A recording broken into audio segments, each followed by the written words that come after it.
So the new African Exchange Linkage Project, which was unveiled a few months ago, is moving on to the next phase in the third quarter of this year.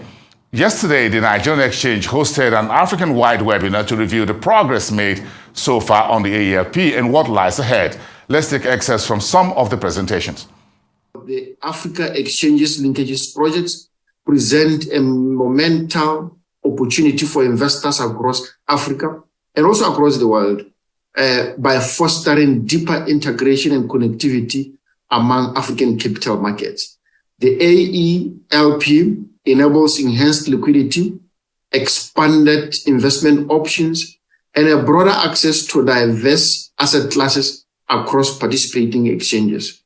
Having successfully launched phase 1 of the project in December 2022, connecting 7 exchanges across Africa, we argue Nigerian brokers involved in the project now to reach out to their counterpart in other countries and strive for an expanded cross-border trading across the continent. In phase 2, which funding have already been approved, slated for the rollout in Q3 of 2023, we will expand the number of participating exchanges to encompass about 15 exchanges. And it is our long-term aim to grant investors across all the 23 African Securities Exchange Association members, ASEAN, across Africa, thereby enabling them to maximize returns and take advantage of the wide array of investment prospects across Africa. In addition, ladies and gentlemen, we are cognizant of the fact that sub-Saharan African countries, like others, have recently faced significant exchange rate pressures. I hear something have just happened in Nigeria today. I hope we'll hear more about that in the deliberation. Primarily driven by external factors such as tighter financing controls, adverse terms of trade, which are expected to persist. Currency depreciations have also contributed to higher inflations, increased public debt, and deterioration in the trade balance in the short term. We acknowledge that these challenges, while affecting the entire continent, also impact the post-trade processes within the Africa Exchange Linkages project. To address these issues and facilitate efficient cross-border trading through African Exchange Linkages project, ASEAN, under my presidency, as it was done by the Nigerian Exchange a few months ago, signed a memorandum of understanding with PAPS, the Pan-African Payment Settlement System, in April 2023, to work hand in hand to enhance cross-border trading efficiencies for all investors. And we are very excited because PAPS is a Pan-African initiative run and managed by Africans, and it leads to a greater collaboration within all our trading possibilities in Africa. And therefore, the executive committee under my leadership have actually signed an MOU with PAPS to start the project to deal with post-trade implementation. In conclusion, ladies and gentlemen, we call upon the broad participation of Nigerian investors, both retail and institutional, to collectively propel the advancement of the Africa Exchange Linkages project and continue to contribute to the sustainable growth and the resilience of the African market. I would like to congratulate, in particular, the Nigerian Exchange for this great webinar, and thank you very much for supporting the project. So what are the next steps then? What we hope to do is, as we go into phase 2, as Mr. Shiole had mentioned, we have been as the Africa Development Bank has approved funding for phase 2. We are in the final stages of signing the grant agreement. And what we will do in phase 2 is to scale to a potential 15 participating exchanges representing 22 countries. We will also increase the number of participating brokers.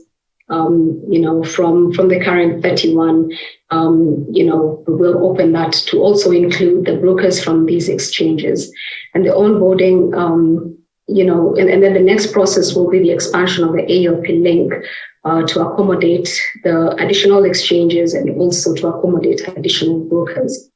So communication and information dissemination is, key to this process. That's what we are now, working on. The exchanges facilitate information sharing within their local countries. And again, a big thank you to NGX for facilitating this webinar as one of the processes for increasing communication and awareness on the project.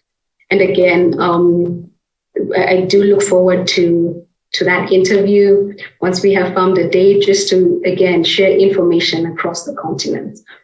Then the other process will be a research hub. We do hope to have research on all the securities that are listed in the different countries, accessible through one platform, through one hub. And this we will work very closely with brokers and analysts across the different markets to provide, credible research that will be, aggregated through the research hub. So as we now go again into phase 2, is that we will be researching into cross-border post-trade processes and the collaboration with us.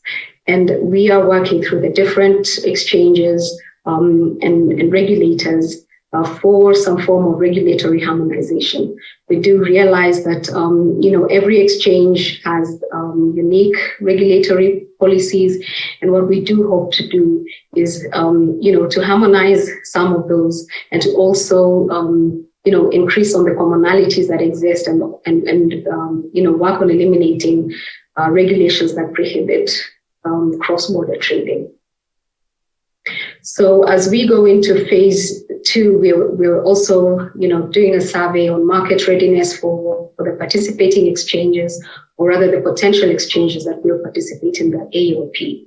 And we, through ASEA and the Africa Development Bank, came up with a set of different categories that will facilitate that analysis. And we look into the regulatory considerations and policies of all these markets. We look at the custodian settlement processes, and how easy it is to also, onboard international investors through KYC policies.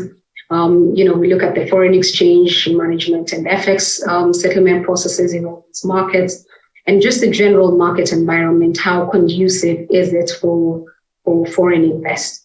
One of the major drivers of growth in African stock markets has been the increasing interest of foreign investors. As emerging markets, many African countries offer high potential for growth and investment returns. In addition, many African governments have implemented reforms to improve the business climate and to attract investments. One of these, of course, is the AfCFTA, the African Continental Free Trade Area, which came into effect in 2021. It aims to create a single market for goods and services across the continent, which could lead to increased trade and investments.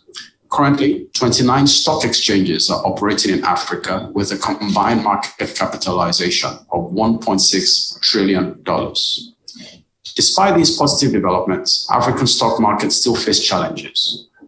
For example, many exchanges are still small and illiquid, with unstable FX regimes across countries and regulatory burdens, which make it difficult for investors to buy and sell securities across the exchanges.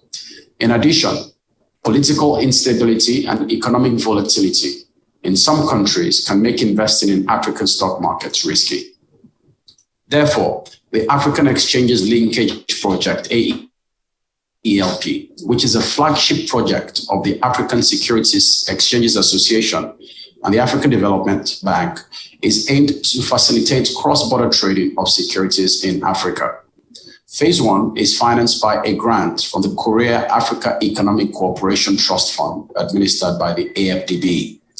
The primary goal of this initiative are as follows. 1, to facilitate and stimulate cross-border securities trading by sending client orders from a stockbroker on one exchange to a sponsoring stockbroker on another exchange for execution. It also aims to enable free flow of trading information among market participants, to support the creation of products and securities on the linked exchanges and to drive innovation in investment services. It also looks to build capacity around regulatory and policy formulation and standards harmonization. The initial phase of the project aims to create linkages between 7 African capital markets in 4 regions. And together, these represent about 95% of Africa's market capitalization. Trades that are executed on the floor of the Nigerian exchange have to pass through an investor CSCS trading account. What this means is that any investor or participant that seeks to trade in the Nigerian market must have what we call a CSCS trading account. The market structure as it is today also enforces that investor CSCS accounts are open through market intermediaries. And I'm speaking about brokers here. So an investor, be it a domestic or local or foreign investor who seeks to open a trading CSCS account cannot approach the CSCS directly without such a request going through a broker, right? And just to provide more context, so I did talk about a statutory requirement in terms of account opening. And I would just like us to look at some of them here. The key statutory requirements for account opening, as we have it in the rules of the market today. So from looking at this, we would see that having talked about these statutory KYC requirements for opening accounts, I would also mention that we have various account models.